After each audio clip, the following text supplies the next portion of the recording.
when I said, I saw Jesus walk down a golf course, and people didn't realize what I was saying. I said, "Do you see Jesus walk down there?" Because I saw fucking Tiger Woods come back and win the damn Master and had everybody gravitated to him. And McElroy gave him that privilege to say, "Man, go ahead. This is your turn now." Oh, wow. That's the last time I seen something like that. You were there I saw it on TV. Oh, you saw it on TV. You know, and then if you really want to take it really back, it was a tragedy and maybe somewhat unfortunate incident, the OJ thing. That's the only two things I can really think of. That was really striking the last 10 years. Interesting. Yeah, for mine, I think it's a bit longer. Michael Jackson and Princess Diana. Right. Those are probably the two in my lifetime that I've definitely witnessed in that way. But thank you for sharing that as well. And I mean, where I want to start is, and I want to hear it from your own words, because I think when anyone is as in the public eye as you are, and the people that we see and the people that we perceive, everyone has their version of who they think that person is. But what I'm interested in is, who is Dennis Rodman in the current version of how you see yourself? Who is Dennis Rodman? I think I just led him with some cool stuff right there. With, OJ, you said Michael Jackson, now Kobe. And I was trying to put that in perspective for me. Who is Dennis Rodman? Let's see. If it would have been me that died, I would have had a whole different effect in the world. People would have celebrated. There would be no emotion. It'd be, oh, this is what he wants. Stuff like that. But for Kobe and stuff like that, my level of power and control about things on this planet is different. People expect me to do certain things. They don't expect me to do the Kobe thing. They expect me to do the cool stuff and have breaking news around the world. Okay, great. Then it's going to do this for us. Then it's going to do this for us. Then it's going to do this for us. And the sad thing about it, I'm not even trying to do this. I'm just fortunate enough to be able to put my foot in the door and say, okay, you know what? Let me try this, see how this is going to work. And for me, it's not about the money, the praise and the accolation. I don't give a damn. If it happens, it happens. I think people look at me and more like, wow, he's still living. He's still living. How? We don't know.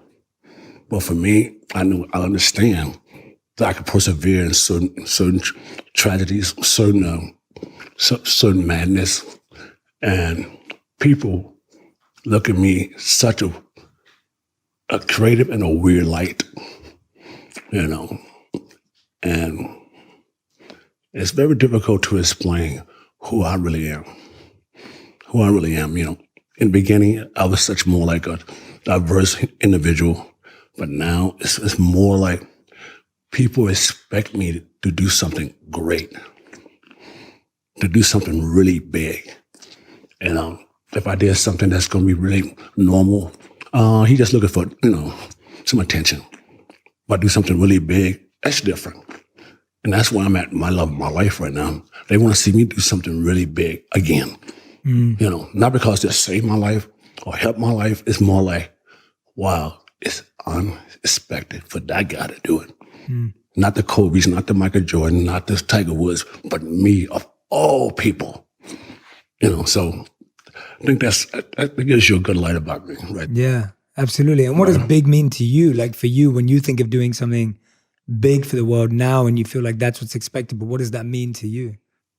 I don't need to really prove myself anymore. I don't expect to be this human being that's fortunate enough to be in that situation. If it was more like when it's a hard task for anyone to try to do anything that's really creative, because life today is really moving fast, and it's so dangerous to live life today. It's so dangerous because now we expect people to die quickly. Back then, the Elvises, the guys in the 60s, stuff like that, we had a trend back there 15, 20 years ago, 25 years ago, that the number 27 is kind of weird. Do anybody know about this? The number 27, every entertainer was dying at 27 years old. Wow. At 27. And nobody knows this. And it's like, wow, Oh, I didn't really? know that. Yeah, I didn't know that. I mean, Reinhardt, she died at 27. All the great artists between the 60s and the 70s, all died at 27 years old. Oh, wow. 27. When I was 27, I was just barely having sex. That's kind of weird. I'm an NBA superstar. But it's just so weird if people today don't really look at life so seriously anymore. They don't, because it's moving so fast. Because we need some type of accolade to keep our mind moving in the right direction. Yeah. And it's so hard to sit there and try to control people's mind and independency to say, okay, great, here's some positive stuff for you today. Yeah. Knowing the fact there could be some negative stuff over here too. Mm-hmm. So it's like, okay, which direction are we going as human beings? Yeah. And people don't want to have to take time out to sit down and understand that. Well, you've said before that you think that things have become too easy for this generation right now. What do you mean by that? It's too easy. I think everything is handed to this generation right now. I think the people that like us in the 80s has brought a lot of coolness to some people in the 90s. And now the 90s became the 2000s. And I was saying something the other day before the New Year's, right? I said, do people don't realize that 2020 is going to be an important year for a lot of people? You know, if 2020 is going to be important because everything you hear is about is 2020. Hindsight 2020. So what you do 20 years ago to now? What you do, everything's 2020. And you ask people, what does that mean? What you think it means? What do you think 2020 means today? Because we've been using this term for a long time, 2020. Yeah.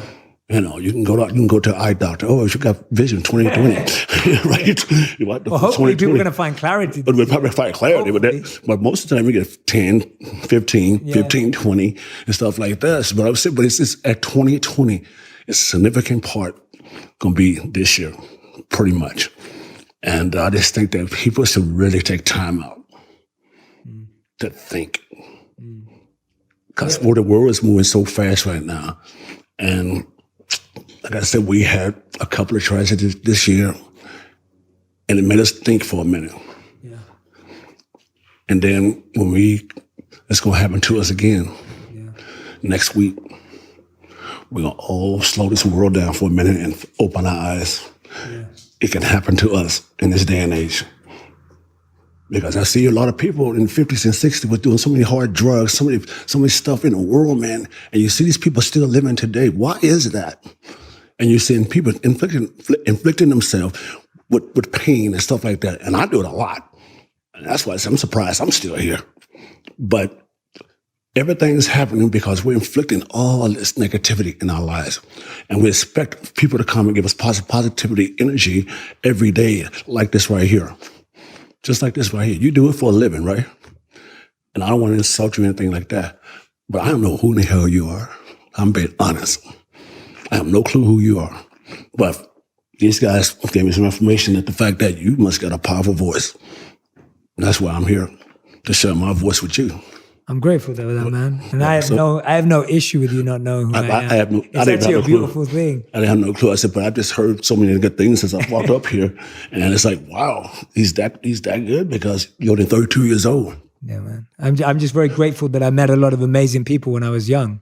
So it all goes back to my mentors, my teachers, my coaches. It's not me. I can't really take credit for it. I'm just very fortunate. I met a lot of amazing people when I was young. Yep. Awesome. Yeah. So it's like it's just like if I bring up the subject, Kim Jong-un. Yeah. Let's go there. Yeah, let's go there. Let's go there. Because a lot of people always ask me about that, Kim Jong-un. I think people ask you about that, but I'm doing it differently because I think my perception, and this is what I was saying to the team before as well, is I'm more fascinated by you, your choices, the way you live. Like, I heard you say that, you know, the only demon that you're fighting right now is convincing yourself you're a good father. Right. Like what's fatherhood been like for you? What's your favorite thing about fatherhood? Question. You hate that question? I hate that question. Why do you hate that question? Because I'm doing it to myself. You're doing what to yourself? Pain. So that's a great place to... That's a great place. Yeah. Great place. I want to go there. Right? Go there? Kim Jong-un, yeah. Oh, we don't need to go Kim Jong-un. Yeah. That's down the road, right? Yeah, okay. Yeah. No, I don't know, man. It's just hard. It's hard to understand how you became such a great human being in the beginning of your life, and all of a sudden, it's all about you now. You don't care about what people think, what people do to you, but you're always sitting there, like I say about that, self-inflicted. But for me, it's more like it's me, me, me. I can give a about nobody, pretty much, especially my kids. And that's the tough part. Why? I don't know. I have no clue why I'm like that. Yeah. But it's hard. What helps you think? Because you were saying earlier that, and I agree, I'm totally with you, when you said that the world is moving too fast. So Gandhi has a beautiful statement. He said that there's more to life than increasing its speed. And everyone's trying to live this speeded life right now. We don't have time to think. We're focusing on distractions. I'm totally with you. Right. What helps you think and process? Where do you find time and space and gaps and the right people that you've got in your life that help you think through this type of stuff? Or where do you want to find them? But it's funny though, you know. I always ask people in Newport Beach. Have you been to Newport Beach? I have, yes. Right? Yeah. And I asked people in bars, restaurants, I said, do anybody realize that the fact that, do any black people live here? I ask people all the time in Newport, do any black people live here? You know, probably you lived there a lot. Your lifestyle has lived there a lot. But I say, you hear any black people living in Newport besides me, Kobe, Shaq, who else? And a couple other people that got money. And like I said, but things are moving so fast. Even the sports world, it's so hard and dangerous to live the sports life now. It's hard, man. Yeah. Because it's more like, okay, great. And when it comes to religion and pride and color and divisions and stuff like that, I get so sick and tired of hearing this stuff about black, white. I can't stand it. I cannot stand it. It's just, you know, like I said, the world is moving too damn fast. But it's amazing though. It is amazing when you see black and white. And that's what I was trying to say about the COVID thing. I said, wow. All I saw was around the world, black and white hugging each other. Wow. But we want to put certain things in our lives to screw it all up. But it takes something like this to bring everybody together. Yeah. And that's the sad part. I'm with you. That's the sad part right there. And it don't matter what color creed you are, but it takes this type of mess to put everyone together. Yeah. And for me, I've been like that from day one. I don't care, man. The only thing that I can't seem to figure out is that question. Why I'm a bad dad. And I think I'm a good dad, but in my kids' eyes, I suck. And I talk real, I don't care. And a lot of people like me because I talk like this. And it's difficult every day. It's difficult to get up. Yeah. All the time. Sometimes you want to die. Sometimes you want to sit there and try to inflict pain to yourself, sit there to fix the whole problem.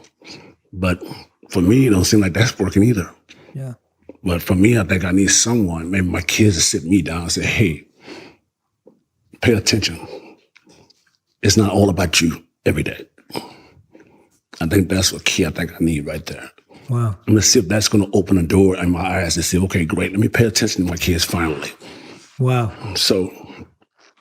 Thank you for sharing that, man. Thank you for opening up. Oh, absolutely. And I'm with you on that. There's 2 points you raised there that I think are super powerful. The first one is, why does it take a tragedy to bring about unity?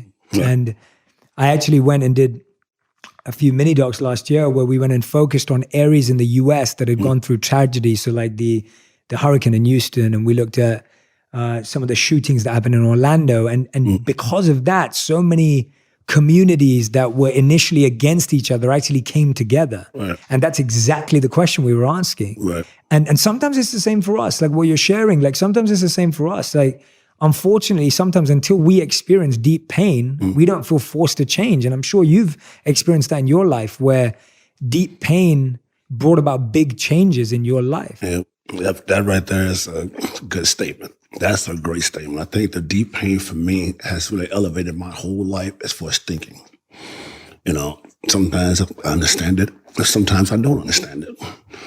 But it's just hard to really, when you've done so much in your life, it's hard to really wake up in the morning and wonder what can you do that's different. It's going to excite your life every day. Yeah. You know, I hear a lot of people say, you know, I've done everything in the world. I'm one of them. I'm saying, what's left for Dennis Rodman? Yeah. There's only one person I heard Joe Walsh say something from the Eagles. So when he was speaking at an event, I remember a few years ago hearing him say that. I wonder how much of what you've experienced though, and you can be honest, I don't know the answer to this. I'm asking as a student of your life, how much of when you say you've done everything, how much of that is material versus spiritual? How much of that is internal versus external, trying stuff out? I think when I start talking like that, I'm always joking about this whole thing. I said, I see why I'm talking like this, but I talk just like my mother. I talk like my mother because she's a spiritual person. I've never been so spiritual in her life because she's been playing for the church for like 50 years, 55 years, sure. Piano, and she believes in the spirit of love. But every time I start talking like that, when I said, that's my mother talking, huh? And I started seeing myself doing a lot of things my mother's done in the past. And I'm like, wow, man.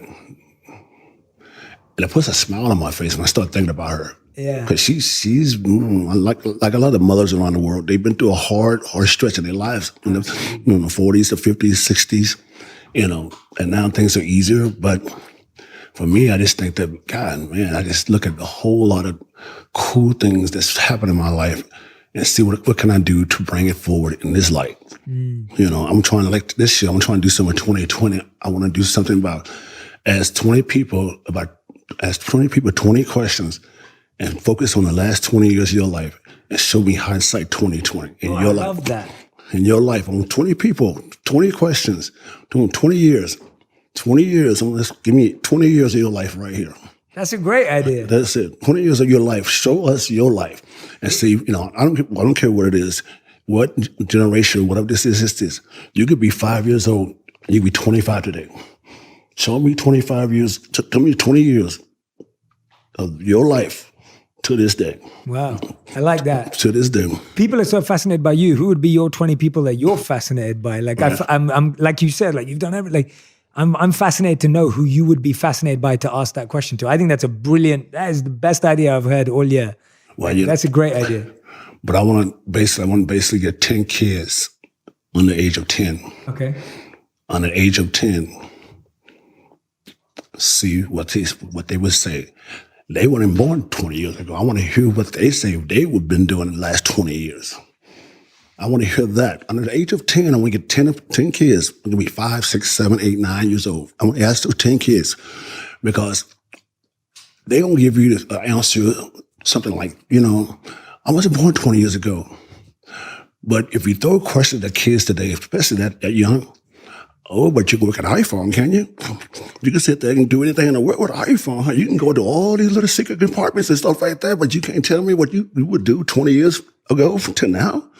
You can't tell me, but you could tell me about my life. Yeah. But I want to put that to kids and see how kids respond to that. Yeah. And then give me 10 people age of 25 to 40. Mm-hmm. 25 to 40. Now I want to hear your answers. Hear your answers. I want to hear those kids under 10 years old. Let me see how similar are they. I want to say how similar are they. And people will be surprised. It could be so similar. It will be so similar because if you look at families' lives today, a lot of people that have kids that are parents, adults and stuff like that, these kids are pretty much the parents.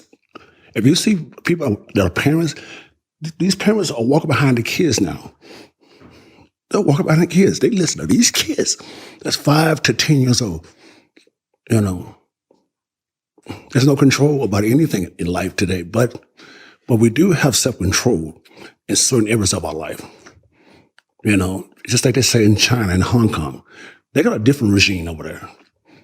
And when we start speaking out about China and Hong Kong and Tokyo and stuff like that, we got no business saying anything about those guys. No business. But the deal is, though, they love us. They love American people. They love American people. And for people to sit there and say, look, religions around the country, and what China and Tokyo and Hong Kong is doing, they're trying to create this new regime now. They want people that's been in the parliaments or whatever, that's been there for hundreds and hundreds of years. They want to see this stuff change. Stuff like that. It's just like Donald Trump. He wants to be the first guy to do everything first. I brought America together because of Kim Jong-un. I mean, yeah, you did. Don't forget that black guy.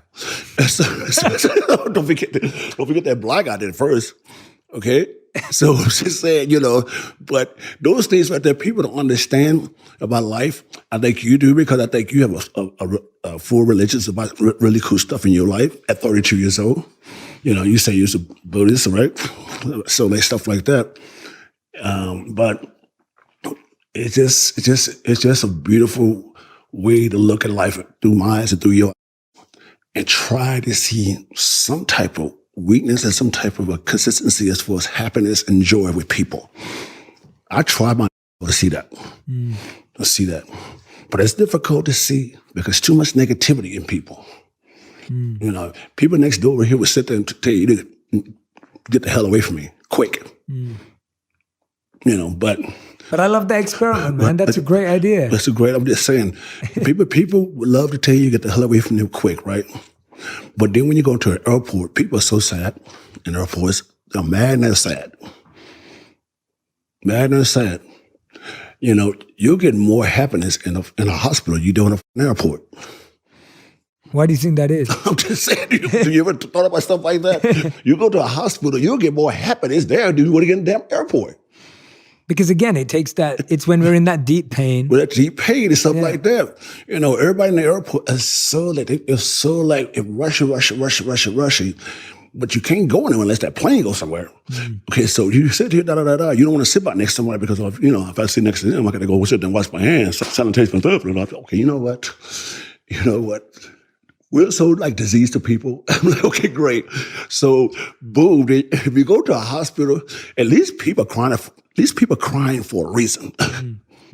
These people are sad for a reason. These people are doing one thing, trying to bless the Holy Spirit to help. That's right there. It's a whole different story right there. Okay, so when you leave the hospital and the doctor say, it's okay. It's okay. Don't have to run away. It's okay. It's okay. Don't have to hide away. This is my voice. This is my choice. Understand that one. Damn. Understand that one. Quick. Okay. I mean, quick. But this is how I like to talk. Yeah. I'm pretty sure you're talking a different way, but I think it's great, man. I love it. We come like this right here. So, and I can say this about me. I try not to go too deep into something I don't know anything about. I love that. Me too, man. Me too. Tell me, I want to know, you've said you've done everything, you've had all the experiences. Tell me about the most joyful experience you ever had. The experience that you had that made you the most happy. For you, whatever it is. Being broke. Oh, wow. When was that? Not too long ago. I'm sorry. No, I'm screwed around. No. Seriously, not having money. Okay. Why was that the most joyful, happiest time in your life versus having money and having fame? And why was that the one that you chose? I'm intrigued. Well, life back then let you live a little bit. There's no pressures. There's no accolation to do anything that's significant to hurt other people. So you go outside every day and live, and be happy. And there's nothing that's going to contain you to sit there and say, okay, you got to go over here and da. Okay, great. I love the fact that I got kicked out of the house. I love that. I love the fact that I lived on the street. Love that one because it got me going today, how I live today. I love the fact that I don't like about money because it hurts me more than anything in the world. So if you look at some of the things I've said over the years, my interviews, I said, you know what? I didn't play the game for the money. I didn't play the game for accolades. I didn't play the game to be famous. I just love the game. I love making people happy. That's all I always say. So that right there is the most happiest time I've been in my life when I was broke. Wow, that's powerful, man. So- I don't know a lot of people who would say that. It takes a lot to say that. So you give me $20 a week, I'll have that bitch going on for 10 days. I'll ride it out for 10 days. So okay, that's me right there. They'll tell you that. Yeah. But- and what's been the most challenging part of your life where you overcame a big fear of yours, or you overcame a big challenge of yours that you were struggling with? Because that was the one that most people would have pointed that for challenging. So now I'm intrigued to hear what you have found as a challenge, or where you feel like you've really broken through a fear. I broke through a fear. I think the fact that a man in my life, I called him my father. I didn't let that bother me. I said, he could be my friend. I broke through that right there. I didn't let something that was so missing out of my life deter me to keep living the way I'm living. So when something like that comes back in your life, and it's a hurtful thing, it's a fucking painful thing, painful. As a distance, I'm trying not to be like him or something like that. I want to do that. I want to keep it where I can say, okay, great, this is my friend. But I broke through that right there, because I could have just bowed down to him and said, okay, great, you owe me $2 or $3 million, man. You know, you came here and ruined my life. You know, you wrote a couple books about me. You didn't give me a damn dime. So, and I'm like the first kid you had out of 49, but you still didn't care about me. But you went out and get anything anyway without asking me. And I said, it's okay. It's okay. Everything's going to be all right. Every little thing is going to be all right. And people don't know about that. Every little thing, not the big thing. Every little thing is going to be all right. That's beautiful, man. Right? That's huge. Mm-hmm. I mean, I don't know many people who have been in that situation. Mm-hmm. That's huge. And that's definitely a huge fear to break through. Mm-hmm. It's a huge fear to break through. I just want to acknowledge that, because I think it's important to recognize that. And it's funny that we're doing your podcast here, and they say you're the number one in the world. So I guess they're gonna get a great vision and a view about me, and saying that we didn't know some of these things about Dennis. Mm. I've written books, I've did interviews and stuff like that. And like I said, for you to be 32 years old and have this knowledge that I probably don't have when I was 32 years old. Your wisdom and your outlook and your praise about, Holy Spirit and whatever you believe in the world, a lot of people can't get to this gravitation what you got. And I'm pretty sure that's why you're so famous. That's why this is really happening for you around the world. You're reaching to people that can't do what you do.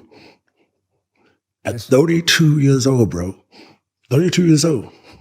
That's very kind of you, man. I'm just saying, like I said, I've never heard this before, but I'm pretty sure I'm going to hear about it after we leave. Right? so I hope so. Yeah, I hope so. Yeah, no, I hope so. But no, man, like I said to you, and this is why, and I mean this, I'm not just saying this, I mean it. Like, we are all fortunate or unfortunate based on who we meet in our lives and the impact that they have on us. Right. Like for you, Pearl Jam. Like, right. Pearl Jam. Like, I want you to share about that, because I think that we have people who either change the trajectory of our life, extend our lives. I was just, if I'm completely honest, I was an average kid who loved the same stuff that every kid loves, right? I wanted to date hot women. I wanted to make a lot of money, and I wanted to be famous when I was 18 years old. Like, what else do you want when you're 16, 17, 18? I wasn't a saint growing up. I was just one of those people who wanted to do everything that was out there in the world. But when I was 18 years old, I met someone, and now in hindsight, I look back, when I was 18, I'd met people who were rich, I'd met people who were famous, I'd met people who were beautiful, but I'd never met anyone who was happy. And when I met this monk, I believed that he was fully happy. And now after knowing him for 14 years, I'm still convinced that he's happy. And when I saw that and experienced that at 18, I was like, I want that. I don't want any of this. I want that. I want that experience. I want that feeling, because I could see everything else around me. So for me, I owe it all to the people that I was exposed to. And similarly with you, when you talk about Pearl Jam, like when you're exposed to certain things, that saves you it saves you from your own self. For your own self, pretty much, yeah. Well, Pearl Jam, that pretty much put me on a different level as far as living. They gave me opportunity when because I was lost at that particular time. Yeah. And I wanted to shoot myself, kill myself, or kill the old Dennis. They just came in my life at the right time, 1991. And for you to do what you do, like I said, 32 years old, 14 years ago, hey, you want that. I just said the same thing. I want to be happy. I don't give a damn about anything. I'd rather be broke be unhappy. So it'd be other. But Pearl Jam's a big part of my life. I think certain people that has really integrated into my life. You know, you got Darren Will, you got certain people, like I said, there, say Brian, that's really been an integral part. Jerry Buss, yes, bless his soul. Jeannie Buss, bless her heart. Phil Jackson, Chuck Daly, James Rich. Those 4 men right there. I can say his dad too, but they make it a whole team, right? You got a basketball team now. Make it a whole team, basketball team, right? Yeah.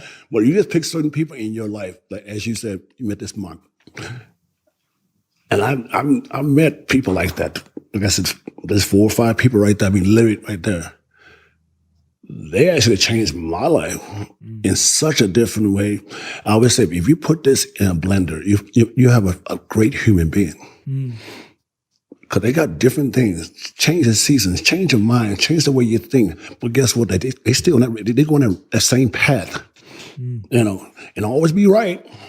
But you know what they're talking about. You know what they're trying to get you to get into and try to live your life in this certain way. And like I said, I love listening to people that has more than me mentally wise. Me too. Mentally wise. You know, you give me $100 million, $1 trillion, I don't care about that. You know, I would be around somebody that's happy as hell. And this has a clairvoyancy about how to live life to the day, you know, 15, 20, 25 years down the road. You know, I want to get to that happiness, that happy place. You know, obviously, you know, I was happy playing basketball. I was happy as a retired person, as I'm doing now, retired. But it's still, man, there's something still missing for me. Yeah. Something still missing, man. You know, like I said, I've been a lot of things in my life could have changed my world completely. I could have died many times in the last 15 years. It has nothing to do with drugs. Maybe alcohol, but not drugs. Drug is alcohol too, but as far as like many times I could have been, damn. And I look at this all the time, man. You know, I just see death, man. Like, for me, it's a happiness, it's a blessing. You know, I'm afraid of living. That's the key. I'm afraid of living. I'm afraid to live. Maybe that's why I keep pushing those damn buttons all the time. But there's a message in that. If you're still here, having nearly had all those opportunities to die in the last 15 years, there's still an experience here for you that is waiting for you, that is calling you, that's pulling you to it.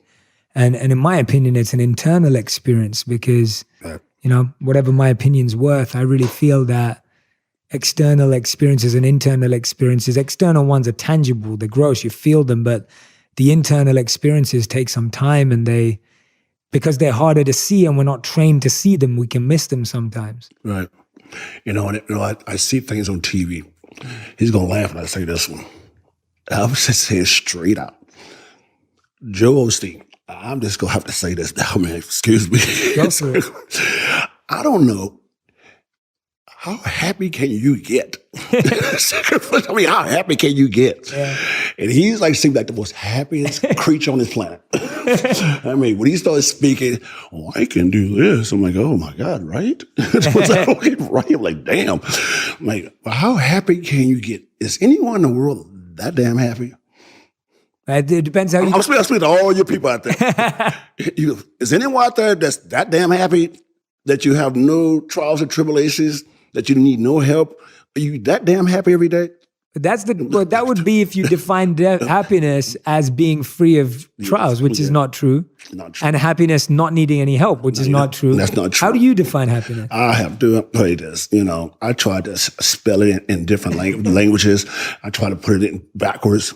I try to put it angrily. You know, so I try to put it every different way. But you know, damn, for some reason it comes back to the damn. Why are you trying to get there, Dennis?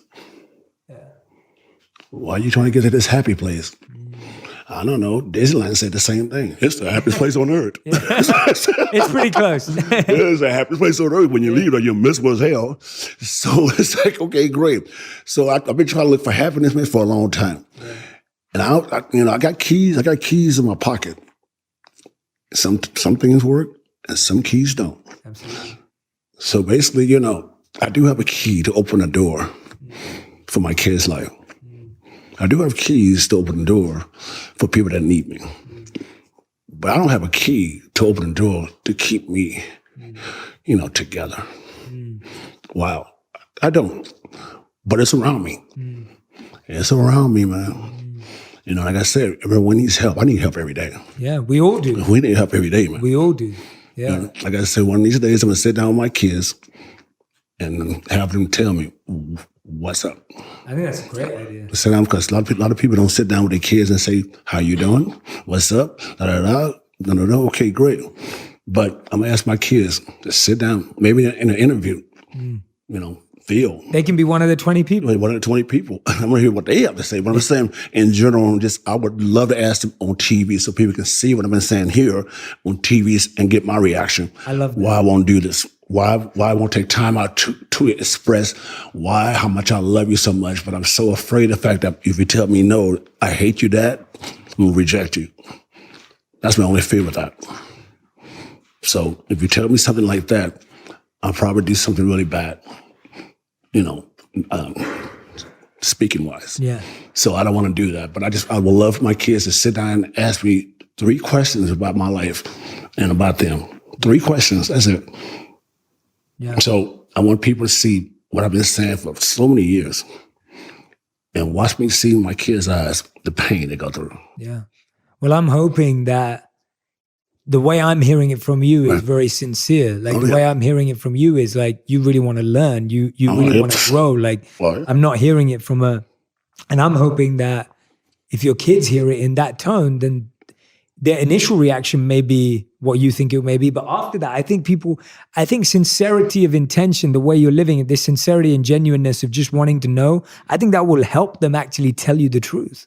I think that will actually make them go beyond what you think they're going to say and actually give you an opportunity to hear from them because of the way you're asking it. Yeah, when I asked them, I think that people don't understand that it takes a lot of heart to break down to someone.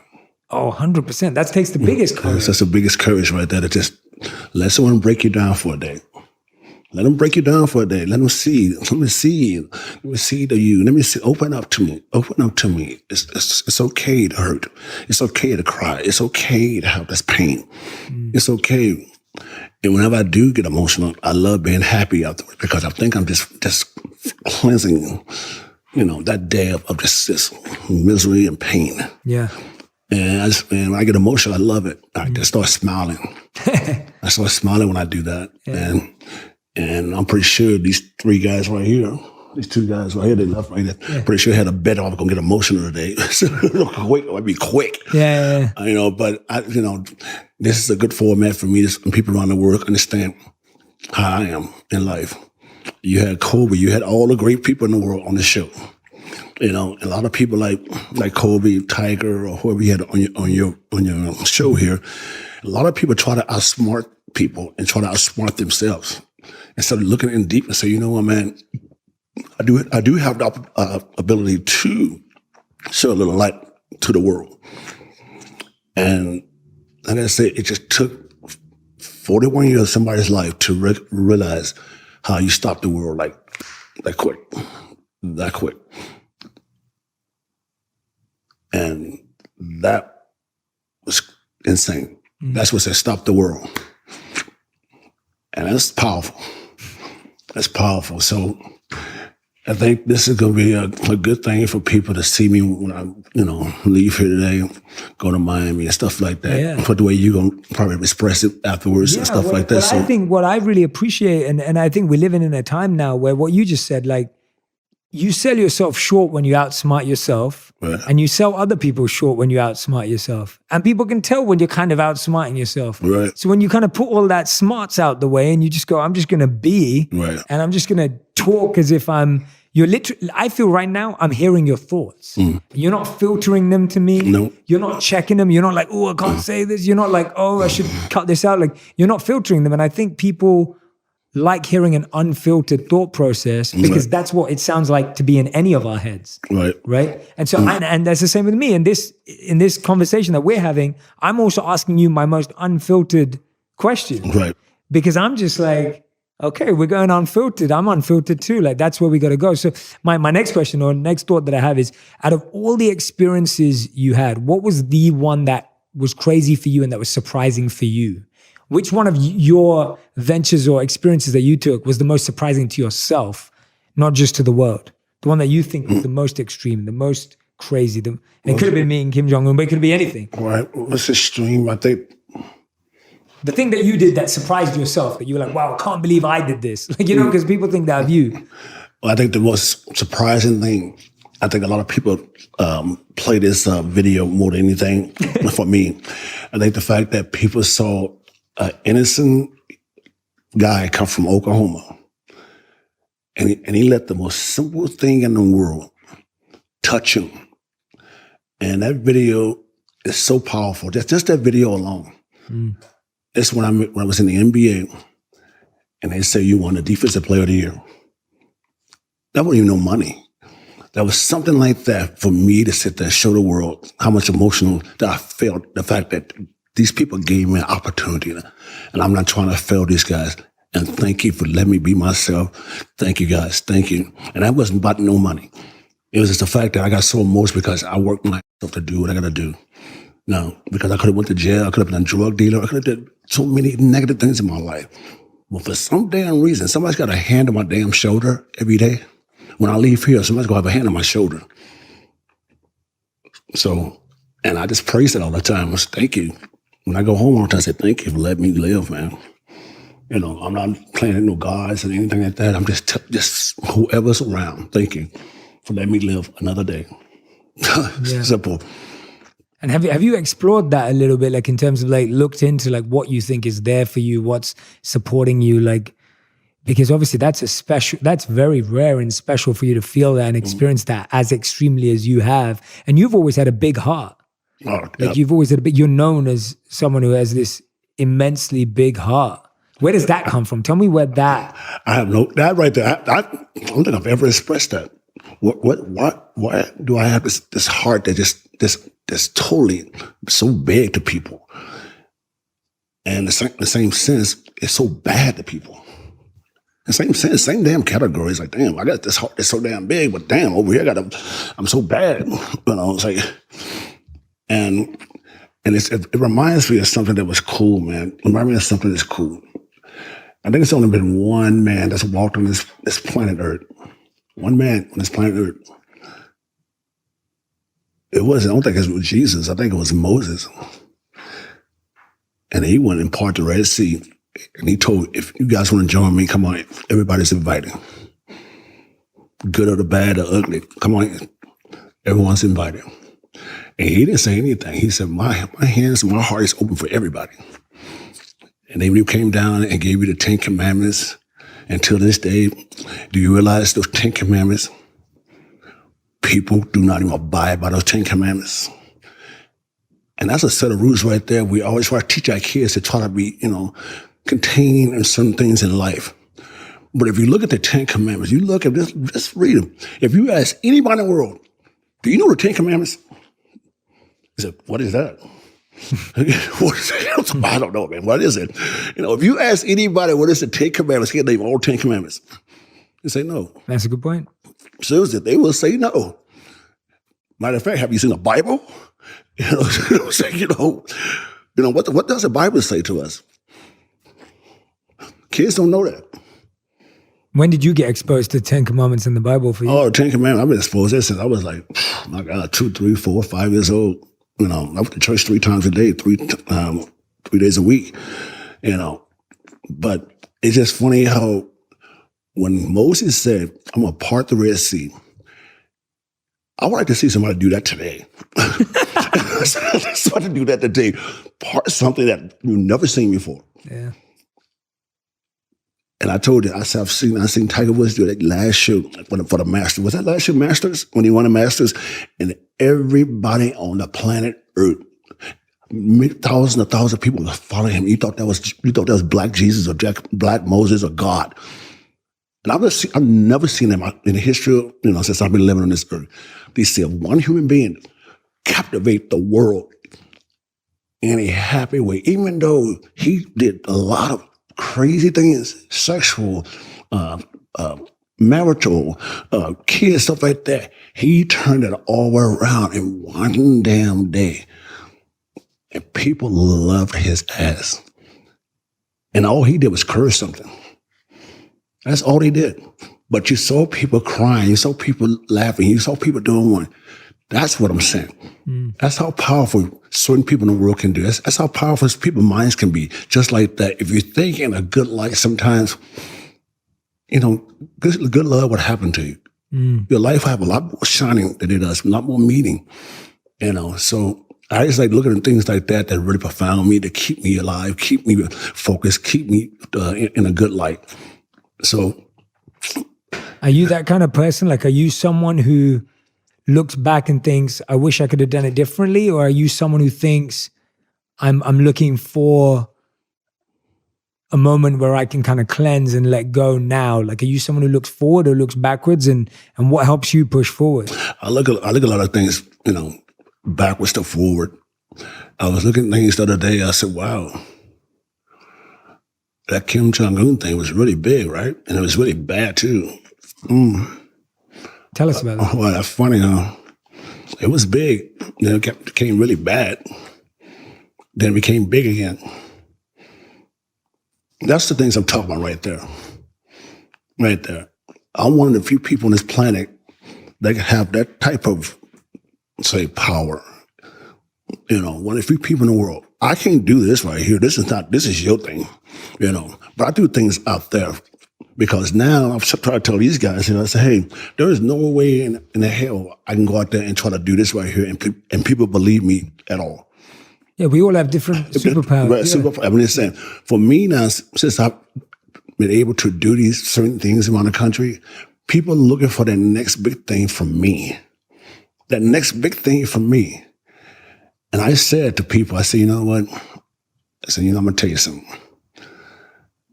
You want to see another powerful man come to America? You want to see another powerful man? I mean, a powerful man, and watch people in America would literally globally watch him. Now, I would say Kim Jong-un, if he came to America, even though people say he's bad, he kills people, I haven't seen that. I've seen the country, but I've never seen that. What did you see when? He's treating me very well and stuff like that. But I try to put it in perspective. I said, this is the 21st century, man. You can't keep having a hatred every damn day. I mean, it don't go too that far. I mean, we want to see some happiness in the world. I mean, some big things around the world.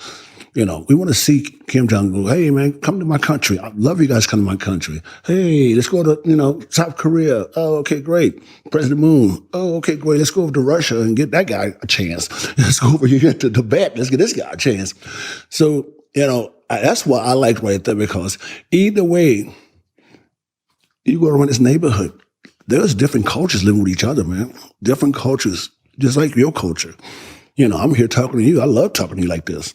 Me too. I love this right here all day long. So, but I think that people is looking for me to do the next big thing in 2020, and it's going to happen. I don't know when, how, but it's going to happen in 2020 for me. Okay, man. I see that. We're looking forward to it. I see that. Yeah. So, but like I said, it's not going to be about the money. Yeah. When I went to North Korea, I never got paid. Yeah. Never got paid doing that. So, but. What was your happiest, you said basketball made you very happy. What was your happiest moment in basketball? Your happiest memory from that time? My daughter came and saw me play when I was 33, 34 years old. She saw my first game ever. And she was 9 or 10. I had a triple-double that day. I had 13 points, 22 rebounds, and 10 assists. And I was like, wow. That was a happy moment. She was over there cheering. And that's the only one of my kids that's ever seen me play basketball. Oh, wow. She's the only one. Wow. So Speaking of kids, change gears on that right there. Yeah, sure. The happiest moment in my life, I mean, one of the few that happened, I was in Palm Springs. And these 3 kids, I'm walking in the store, these 3 kids are running around with a camera phone, running around. I'm like, what's wrong with these kids? But they just kept running around. And the one kid said, hey, can I ask you a question? I said, what is that? He said, is this you? I said, yeah, that's kind of cool, huh? That made me feel good as hell right there. That made me feel good as hell for that day. Because this kid went out of his way to just to let me know, is this you? He didn't ask for anything. He didn't ask for nothing. He said, is this you? And he just happy as a clown. And I threw it back. I said, damn, I used to be that happy without a phone. But I'm saying, he went out of his way to ask me, is that you? Yeah. And that's kind of make you feel good because this kid probably 8, 9 years old, have no clue where the hell I am, but he went out his way to go check me up and check me out and say, is this you? I said, yes. I said, great. I said, yes. I still got it. I said, yes. Yeah. So those are the things like that makes me happy. I mean, those right there. So I think if people get anything out of this podcast here, they don't get a good revelation, the fact that I don't try to get too deep in a lot of stuff. I love simple things in the world. I love to live my life simple. I love to say simple things. And I always say, the most simplest things make you happy. The most simplest things in the world make you money. The most obvious things in the world, that's the problem. To me, the most obvious thing, you can do anything in the world, the most obvious things. Because a lot of people can't make money. A lot of people can't make money. Because you play this, you can go sit there and try it, but a lot of people can't make money. And that's a big process to that. Money. You know, when you got Amazon, a guy go in his damn garage or house and wrote a damn book, and he's worth about $250 billion off of books. Please help me out. I mean, this guy's worth $250 billion off of books. And a bunch of others. I'm just saying, it makes no damn sense.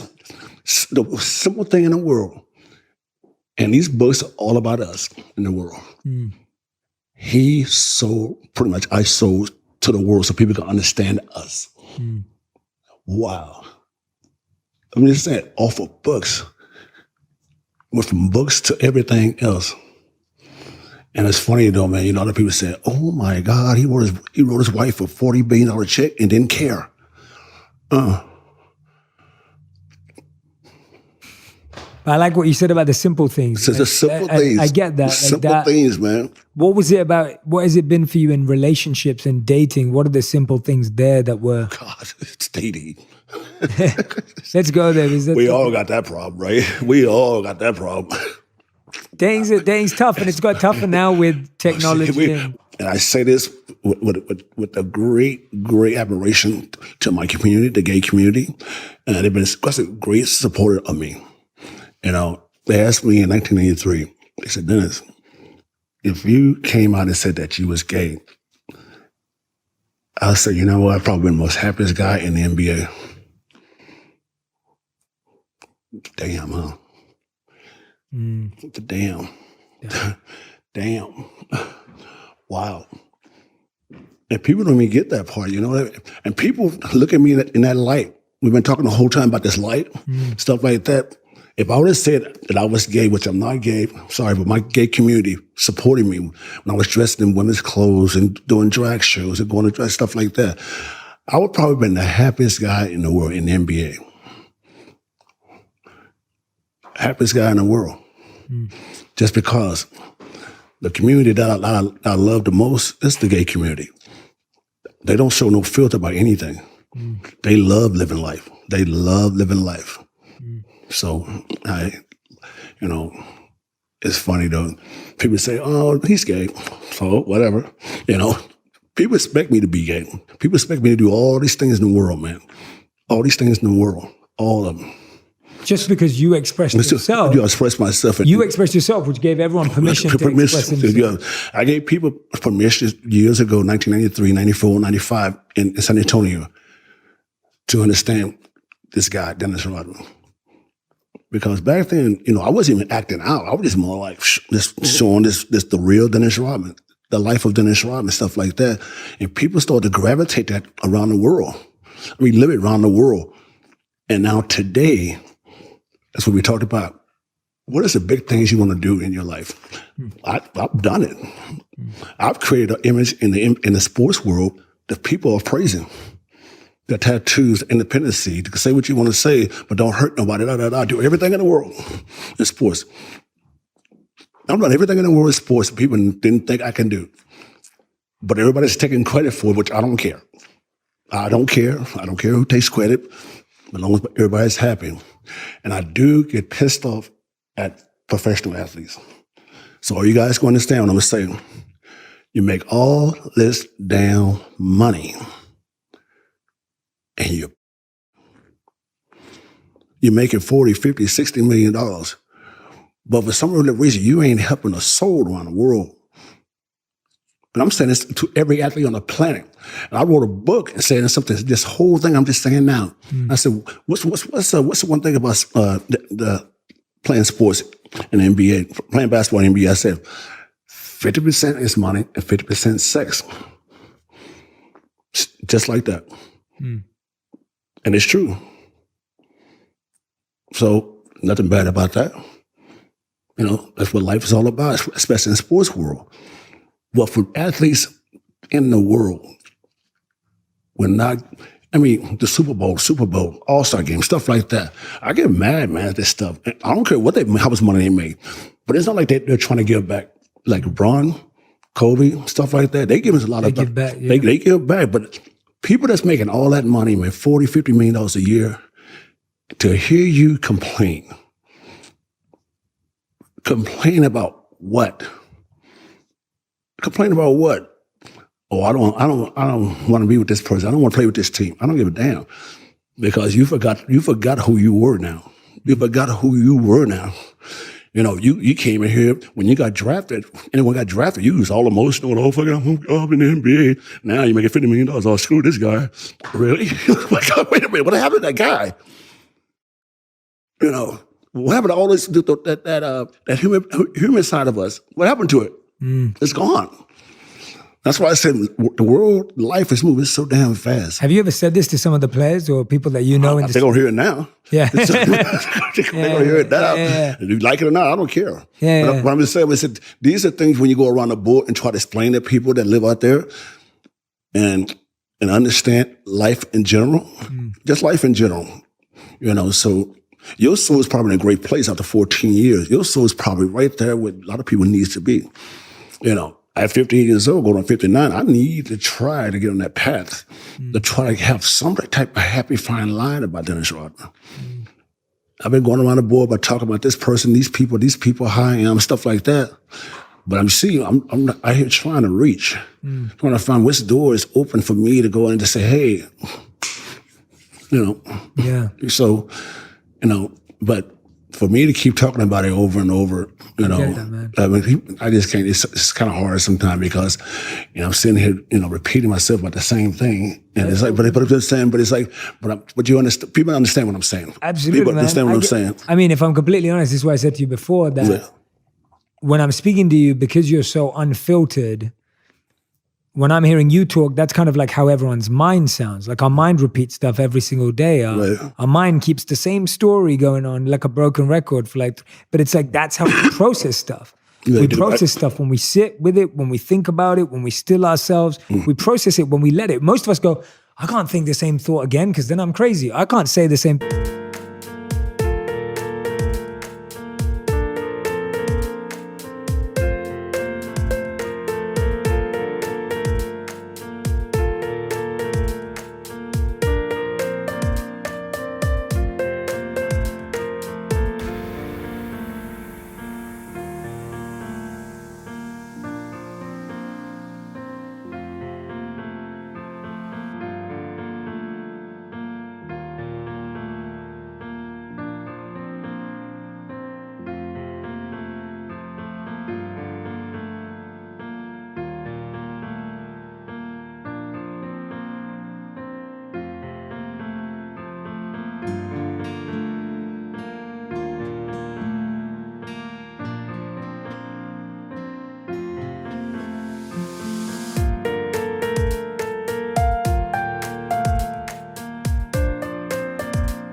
thing again because then I'm crazy. But actually you're not, because that's actually what it takes to really process something. So I respect that. I appreciate that. And I have nothing against that. There's nothing against that. Yeah. I'm just saying, if you want to take the word process, break that down.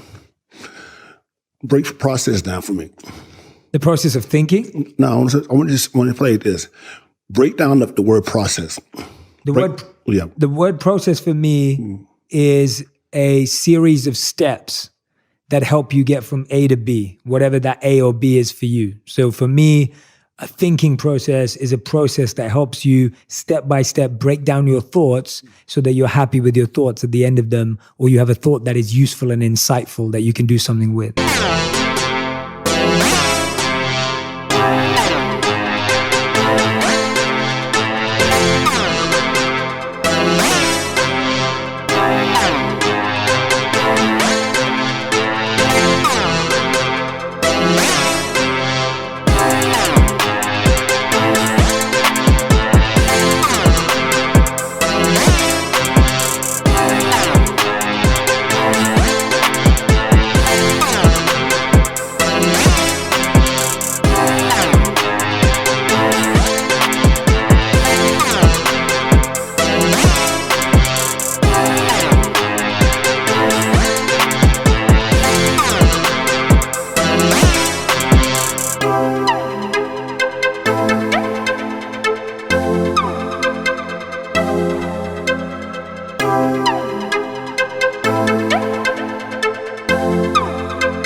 That's what a process is to me personally. For you, right? Yeah.